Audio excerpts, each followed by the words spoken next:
কথায় আছে চিনলে জরি না চিনলে ভাত রান্নার করি। আমার পাশে যে উদ্ভিদটি দেখতে পাচ্ছেন এটা হলো বিষকাটালি। আর প্রয়োজনীয় যে গাছগুলো আসলেই এগুলা অবহেলা অনাদরে হয়। বেশিরভাগ এই উদ্ভিদটা খালের ধারে পানির নালার কাছে জন্মায়। এই গাছটার কিন্তু একটা অনেক গুণ আছে। আমাদের এলাকায় যখন কীটনাশক ছিল না তখন কিন্তু আমাদের এলাকার কৃষক যারা আছেন এই বিষকাটালি দিয়ে এই কুকড়াকে দিয়েই কীটনাশক তৈরি করতেন।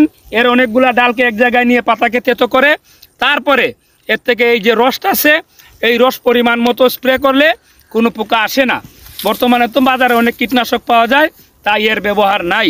আর বর্ষার সময় আমাদের এলাকার জেলে ভাই যারা আছেন এই গাছকে তেতো করে মাটির নিচ থেকে কেঁচো বের করেন, তারপরে এই কেঁচো দিয়ে মাছের আদার তৈরি করেন। আর আপনাদের যাদের ছাদ বাগানে কিংবা মাঠ বাগানে কেঁচো কোনো ধরনের কেঁচো যদি আপনাদের সমস্যা করে তাহলে এই বিষকাটালির রস দিয়ে সেই কেঁচোকে বের করতে পারবেন। সবাই ভালো থাকবেন। আল্লাহ হাফেজ।